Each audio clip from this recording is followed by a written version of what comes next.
Hi, I'm Aniki Nippon, and yesterday I realized something. Yesterday was Earth Day. And do you know how many texts I received on that day? None. But 2 days before was 420, and I received probably about 20 different texts saying, hey man, happy 420, I think it goes to show a little bit of irony in which how much my friends that are all for the legalization of a product is not congruent with the environmental goals of the people in this country. Nonetheless, it did get me to think about the environment, and there were a couple of things that I had to write down, and unfortunately I couldn't do the video yesterday, but I can do one today, and I'm going to bring up 3 points that I think will help the environment. And one of them is forestry and park services. I think they should incorporate mushrooms a lot more in the soil. For more videos or more references, I'm going to include it in the link below. The thing that I think the forestry industry misses the most is mycology. Injecting mycology into the land will actually not only increase the amount of wood that's produced because of the retention of water and nutrients and so on and so forth, but also it'll be good for the biodiversity as well. A lot more insects and birds start to feed on those insects as the mushrooms start to rot. I'm going to include anything by some of the things by Paul Stamets. He's the author of Mycelium Running and other books. I don't agree completely with all of his positions as far as mycological argument, as far as like ethanol or like biofuels from mycology. I don't think it's very efficient form. It's nonetheless a very smart way to help the environment, but I don't think it's going to be that efficient. Which brings me to my next point, is nuclear power. We need to increase our nation's dependence on energy upon nuclear power plants. The Department of Energy is trying to approve the new breed of nuclear power plants in which they have zero radiological emissions after they are done spending the fuel. That's right, ladies and gentlemen, zero radiation.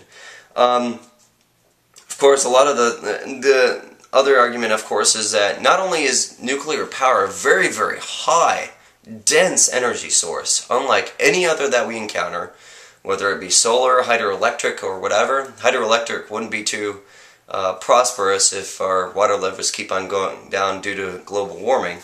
But nuclear power certainly will always be there so long as we keep it going. And the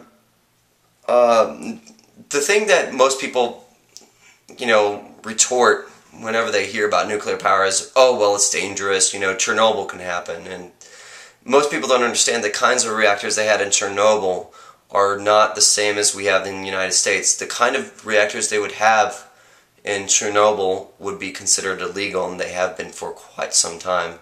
Not because of its practicality, but because of its price. It's cheaper to make a kind of reactor that they had in Chernobyl than they do in the United States, which is the hydro-cooling reactors. And what they had over there are ceramic cooling reactors, which do not cool as easily and are very dangerous to handle, as seen an example as in Chernobyl. I mean, it's the safest electric industry we actually do have in the United States. Next to hydroelectric, the only difference is that, of course, we do not have, they don't have the same source of energy, and nuclear power is the way to go. And more to the point, I'll include some links in the comments. Also, depend less on recycling for anything other than glass and metal. Plastics, papers, and everything in between except for metal and glass basically are toxic to the environment. Most people don't realize this. And our tax dollars pay for it, mandatorily, meaning we cannot question the way it's spent. No, the federal government has a certain amount of money set aside so we can recycle, although it is ecological suicide to do so. The emissions that come out of a recycling plant are probably I hate to say this because I really don't know, but probably a lot more. The carbon emissions that come out of those plants are probably a lot more than a nuclear power plant. Now, I'm not saying that the dangers of recycling are as high as nuclear radiation. What I'm saying is that the toxicity of a recycling plant is pretty high compared to any other environmentally friendly way of disposing. For example, wastelands, burying it underneath the soil and then using the soil to put houses on and gas and so on. So those are just 3 things to consider. I'm not saying they're the best options, but I think they are some of the good options we should consider when we think of the environment, and these are the things that are going to help us stop dumping in the ocean. These are the things that are going to help us, hopefully in increasing the amount of biodiversity in the United States, and it is very important to our environment to do so. So these are just a few of the things that I hope you will all consider in honor of Earth Day, since I wasn't able to make a video on Earth Day. So I hope this helps, and give me a thumbs up if you liked the video, and please subscribe if you really enjoyed it. Thank you.